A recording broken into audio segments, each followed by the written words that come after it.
Dentro do Arena VIP é o nosso quadro de consultoria jurídica com a Kátia, né?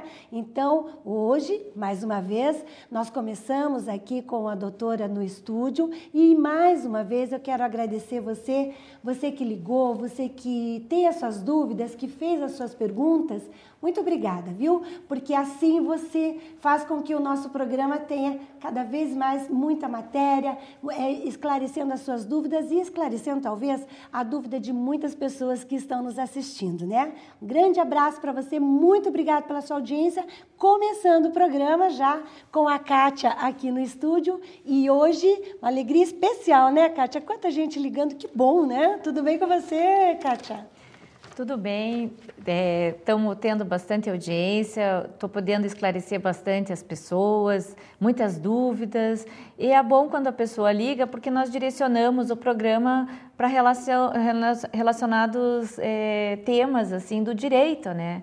Então, eu estou vendo assim que o tema bancário, pensão de alimentos, guarda compartilhada, é um assunto assim que as pessoas têm muitas dúvidas. Olha, Kátia, eu vejo você, eu fico muito feliz pela sua consideração, porque sempre que você vem no programa, você vem muito bonita, você se veste bem, quer dizer, você se prepara, por quê? Porque você considera, né, o programa que você vem e você considera o nosso telespectador que está em casa, você quer passar. A gente sabe quanta coisa a gente passa, né? Não só quem liga, que tem as suas dúvidas, quanto você, eu, nós temos um dia a dia, nós temos as nossas dificuldades, né? A gente aqui sabe disso, né, amiga? Mas quando chega nessa hora de entrar no ar, de passar para você, querida, que está em casa, que tem a sua dúvida, você que quer ver uma coisa diferente, você que trabalhou o dia todo, quer desestressar, né? Você quer ver uma coisa bonita, uma matéria bonita, algo da nossa cidade, e aí você pode, com certeza, entrar aqui na CWB TV, você pode sintonizar o 5 pela NET ou o canal 72 pela TVA, para você assistir toda quarta-feira às 20 horas o Arena VIP, porque aqui no Arena VIP você vai ver gente bonita, você vai esclarecer suas dúvidas e com certeza vai estar aí 30 minutos com a gente muito bem. Kátia, e essa semana teve ligação, e é interessante que é sempre semelhante as dúvidas, né? Dessa vez foram dúvidas dirigidas ao financeiro, né? A dinheiro. Bom, essa semana eu vou repetir o questionamento da semana passada, porque houve mais uma pessoa, aliás, mais de duas pessoas, né? Mas mais uma assim que estava com um problema bem grave, que é relacionada ao empréstimo consignado, né? Então, eu acho assim que é um problema grave, que eu acho que você que não assistiu na semana passada, né, o programa, tem a oportunidade de ouvir novamente. Eu acho que é um assunto assim de extrema importância, né, e que merece ser repetido aqui no ar. E eu vou repetir de vez em quando alguns questionamentos. Por quê? Porque você aí de casa está questionando e não sabe a resposta. Então, eu vou responder novamente os assuntos mais perguntados. Eu fico até... Às vezes eu fico chateada porque são vários os motivos. De repente, aquela pessoa idosa que tem esse empréstimo de aposentado e tal, eles passam dificuldades por eles, ou algum filho, algum neto, passa dificuldade e pede para o avô para fazer, para o pai, para a mãe para fazer, depois eles somem, deixam eles com as dívidas. Essa é uma das dificuldades. Quando extrapola por isso, que não passa por isso, aí que ele vai buscar para ele mesmo, tem uma outra dificuldade, que são esses casos que a própria financeira, a própria instituição que está fazendo esse empréstimo pode também judiar um pouquinho, né? Então, por isso, a gente vai ter aí esclarecer algumas dúvidas com coisas que aconteceram, na verdade, e a Kátia vai esclarecer para que você não passe por isso também. Kátia, a Carla, ela perguntou, a Carla, ela é aposentada, ela contraiu vários empréstimos consignados, porém, hoje, falta dinheiro para alimentação. A prestação dela deve estar tão alta, né, Kátia, que está faltando dinheiro para a alimentação dela. Ela pode contestar esses descontos sobre a pensão? Bom, como eu já havia falado no programa anterior, o STJ, que é o Superior Tribunal de Justiça, em Brasília, ele já decidiu, por unanimidade de seus ministros, que não pode haver mais de 30% do salário comprometido com um empréstimo consignado. Se a pessoa contrai mais do que esse valor, a responsabilidade é da financeira. Porque a financeira tem que verificar se aquela pessoa tem disponível mais de 30% para desconto de empréstimo em seu salário. Esse salário, ele importa aposentadoria pelo INSS, né, ou funcionário público que recebe do governo. Então, pela lei, o banco aplica pode fazer o desconto diretamente na remuneração do empregado, do funcionário, do aposentado, né? E como esse empréstimo é uma garantia, porque ele é funcionário público, recebe a aposentadoria, não vai estar desempregado nem sem remuneração, ele geralmente tem uma taxa mais baixa de juros. Mas a responsabilidade, como eu digo, é da financeira, não é da pessoa. Se a pessoa constituiu um valor maior de empréstimo e hoje, no caso da Carla, ela recebe uma aposentadoria pequena e 2/3 da aposentadoria dela está sendo descontado pelo empréstimo de uma financeira. Então, ela pode ir atrás dos direitos. Se é contra uma instituição federal, é na Justiça Federal. Se é contra um banco normal, assim, uma instituição privada, é na Justiça Estadual. Mas pode procurar um núcleo de uma universidade ou a Defensoria Pública para que um advogado assista, né, nessa prestação desse serviço. Mas, com certeza, é uma matéria já pacífica, né, não tem discussão, não tem risco de perder, garantia que realmente a pessoa vai ter reduzido esse valor do desconto, né, no seu salário. E uma outra coisa assim, que me chamou a atenção, quando você liga no escritório, eu pessoalmente retorno as ligações, minha secretária que recebe as ligações, né? E quando eu tenho disponibilidade, às vezes eu não estou no escritório, né? Estou em audiência, estou atendendo algum outro cliente, eu retorno e tenho ouvido assim muito das pessoas que, principalmente aposentados, assinam em branco o empréstimo com a financeira. A financeira aparece com um papel lá e diz, não, nós vamos preencher depois a taxa de juros, não, nós vamos preencher depois o valor. Isso é uma coisa inadmissível. Se você tem dúvidas, não assine. Se você não tem um entendimento do que está escrito ali, não assine. Leve uma pessoa com você, leve uma pessoa que entenda. Não precisa ser advogado, pode ser alguém da família, mas alguém que entenda aquilo que está escrito ali, que tenha ali esclarecido especificamente a taxa de juros que eles estão cobrando e as condições também do pagamento. Porque você, assinando em branco, você está dando um cheque em branco para a financeira. E depois, como você vai discutir a taxa de juros se você já assinou o papel? Então, eu ouvi de várias pessoas que isso tem ocorrido. Então, lamentavelmente, as pessoas têm que tomar mais cuidado com o seu dinheiro. Então, esse é o assunto. Verdade. O que vale é o que está escrito, né? Não adianta depois voltar e falar, mas você disse que o juro ia ser tanto. O que vale é o que ele assinou ali. Eu quero agradecer também as adolescentes que assistem ao programa. Nós temos aqui a pergunta de uma menina, ela é filha única, é menor de idade, e ela se preocupou. Quando ela assistiu o programa, ela achou que a Kátia poderia e pode, né, Kátia, dar essa informação para ela. Ela fala assim, eu sou filha única e menor de idade. O meu pai faleceu e a mãe dessa menina está divorciada do seu pai. Então, ela já era divorciada, o pai faleceu, e essa menina quer saber como é que ficam os direitos dela, a Rose. Bom, a Rose me ligou preocupada porque ela mora com a mãe e o pai divorciado da mãe veio a falecer precocemente. Ela recebia pensão de alimentos do pai.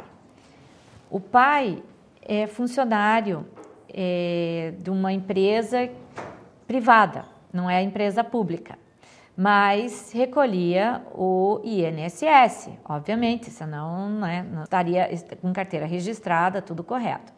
Nesse caso, a filha tem direito a requerer junto ao INSS a pensão dela até a maioridade, como se o pai estivesse vivo. Então, ela tem direitos de receber a pensão até a maioridade. E também, todos os bens que o pai tiver no nome dele, será somente dela, porque ela é filha única. Se tivesse irmão, dividiria com o irmão. Agora, a esposa, por estar já divorciada, ela não tem direito aos bens, porque no divórcio já foi feita a partilha de bens entre o marido, o pai e a mãe dela, né? Então, ela é a única herdeira do pai. E nesse caso, ela tem que requerer a pensão do pai junto ao INSS. Claro que às vezes a gente não sabe toda a situação, de repente eu não sei se, como a mãe estava divorciada, de repente o pai já casou de novo, teria outra pessoa. Aí vem uma nova pergunta, né? Ela continuaria tendo direito se o pai dela tivesse outra pessoa? Já estivesse morando com uma outra pessoa? Se o pai morasse com outra pessoa, né, enquanto vivo, mas mesmo que fosse sem casar e essa pessoa tivesse vida própria, trabalhasse, tivesse emprego próprio, essa pessoa não teria direito à pensão. Agora, se o pai estivesse vivendo com uma outra pessoa, né, convivendo maritalmente, e essa pessoa fosse dependente dele, não trabalhasse, não tivesse condições de subsistência, ela teria também direito a uma parte da pensão. Mas, a princípio, o filho, essa pessoa não teria direito ao patrimônio, né? Agora, a princípio, o filho seria o herdeiro legítimo do pai. Só se, nesse caso, como eu falo, ela tivesse a dependência financeira e comprovasse que tinha um relacionamento e dependia desse relacionamento para sobreviver, né? Se ela não tivesse outras condições de sobrevivência. De qualquer maneira, ela tem direito sim, né? Ou o pai morando com outra pessoa, ou o pai não estivesse morando com outra pessoa. De qualquer maneira, então, a dúvida dela é se ela tem direito sim. E daí, doutora, ela pode procurar também alguém de que... Hoje o programa tem bastante doutora Kátia, porque tem muita ligação, muita gente querendo saber, né? Eu quero mandar um abraço para o Marcos, ele que ligou para a Kátia, ele que pergunta assim, o Marcos comprou um carro com financiamento do leasing. Aí ele devolveu o carro, doutora, para a financeira. Ele pode pedir o dinheiro pago nas prestações? Ou o banco pode cobrar mais dele? Nesse caso, o Marcos me explicou que ele fez um contrato de leasing. E quando o contrato é de leasing, é aluguel. O carro não fica no nome dele, né? Então, ele pode devolver o veículo a qualquer momento a título de as prestações serem compensadas como aluguel. Só que existe nesse contrato um fundo de reserva. Esse fundo de reserva do contrato, ele devolvendo o veículo, ele pode reaver. Mas o que aconteceu com o Marcos? Além dele devolver o veículo e não receber o fundo de reserva, o banco ainda cobrou um valor que seria o dobro do valor devido.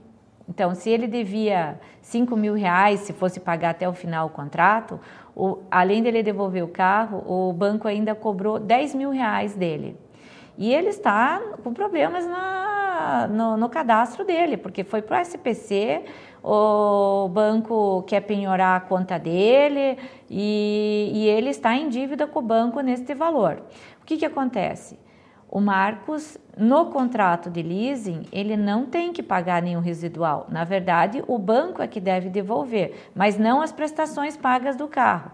Por exemplo, se o carro vale R$15.000 e ele pagou R$10.000 de prestação, ele não pode cobrar do banco, se ele devolver o carro ainda vale 15, cobrar do banco as prestações pagas a mais pelo uso do carro. As prestações ele perde. A única coisa que ele pode reaver são as parcelas do fundo de reserva. Só que também o banco não pode cobrar valor de diferença de contrato. Nos contratos de arrendamento mercantil já é diferente. Então, por isso que eu oriento sempre. Quando vai assinar um contrato de um financiamento de um carro, sempre procure se informar quais os benefícios de cada modalidade de contrato. Porque tem o leasing e o arrendamento mercantil.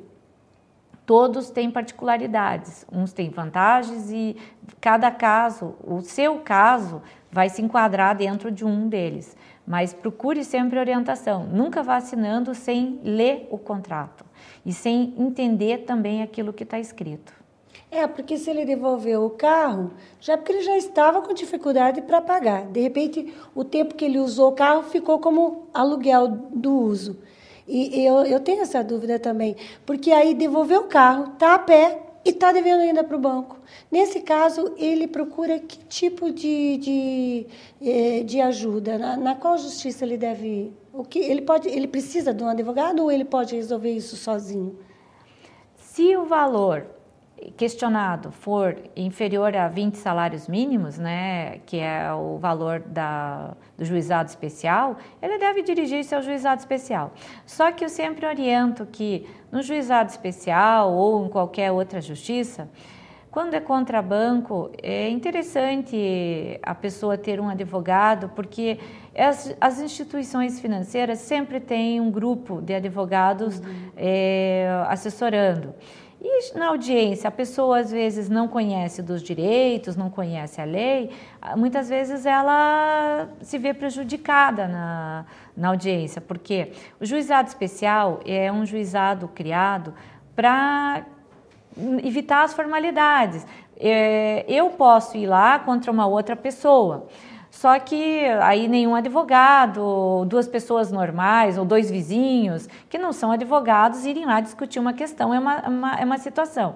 Agora, um advogado de uma instituição financeira já trabalhando nisso há anos e uma pessoa leiga que não tem conhecimento nem dos direitos dela, fica uma disparidade de conhecimento muito grande na hora da audiência, né? Então, eu acho assim que é conveniente a pessoa sempre que puder constituir, levar um amigo, alguém que conheça um pouco das leis, para ir discutir lá no juizado. Então, se o valor for inferior, for um valor que não exceda esses 20 salários, ele pode ir sem advogado lá no juizado especial. Bom, Kátia, a gente sabe que além das pessoas que estão em casa, que assistem o programa, além das ligações, você já está bem conhecida, né, amiga? Você sai por aí, alguém já te reconhece, já faz perguntas. Hoje mesmo, na entrada aqui no estúdio, você já foi abordada, as pessoas perguntam. E assim, hoje eu vi você dando orientações. A maioria é família, né? Tem muita pergunta sobre família, separação, pensão.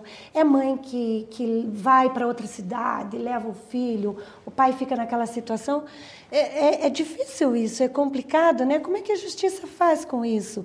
Que orientação você daria para essas pessoas? Porque a gente conhece alguém, se apaixona, tudo é lindo, maravilhoso, casa, ou vai morar junto, tem os filhos, de repente não dá certo e as crianças é que sofrem, né? E sofre também, por exemplo, um pai que eu vi hoje fazendo um apelo para você, sofre porque o filho está perto, de repente a mãe quer levar o filho para longe, e daí como que fica, doutora? Bom, no caso da separação, né, se a mãe e o pai vêm a separar judicialmente, né, e a guarda fica com a mãe e a mãe resolve ir morar em outra cidade ou porque tem uma proposta de emprego, ela pode levar a criança junto com ela, mas o pai tem direito à visitação paterna, né, então ele tem que ir visitar o filho, tem que dar um jeito, tem que ter condições. Geralmente, o que eu aconselho é ter um bom relacionamento, né, após a separação, para que seja importante, porque a criança, ela precisa tanto da convivência com o pai quanto da mãe. E isso é um direito da criança, do menor. Mas hoje, os juízes têm aplicado a guarda compartilhada na separação. E a guarda compartilhada, ela divide a responsabilidade e a educação também. Então, se na guarda compartilhada, eu aconselho sempre fazer a guarda compartilhada. A mãe vai morar em outra cidade, é claro que o pai não vai pegar a criança terça e quinta e a mãe segunda, quarta e sexta, e sábado e domingo eles disputam depois, né? Porque a criança vai ter que ter um colégio numa cidade, não tem como em duas cidades, a criança estudar em duas cidades de 2 colégios diferentes. Mas o que pode acontecer? Na guarda compartilhada, a mãe também tem que ter a ajuda para trazer a criança para o pai. Ela não é só a responsabilidade do pai ir buscar a criança que mora em outra cidade. Nesse caso, o que acontece? Como a mãe está morando em outra cidade, a criança fica com a mãe durante a semana e com o pai final de semana, né? Claro que tem que ver as possibilidades financeiras, né, do casal, para que ocorra essa visitação, essa convivência. Mas a mãe também tem que contribuir para que o pai possa ter a convivência, porque ela não está favorecendo o pai, ela está favorecendo o desenvolvimento da criança, porque a criança precisa ter a referência do pai e da mãe. E o que acontece numa separação? Geralmente há o excesso de egoísmo, o rancor, ou a briga, o afastamento, né? E o cônjuge geralmente desconta no filho, né? Então... isso realmente não existe ex-mulher, existe ex-marido, mas ex-filho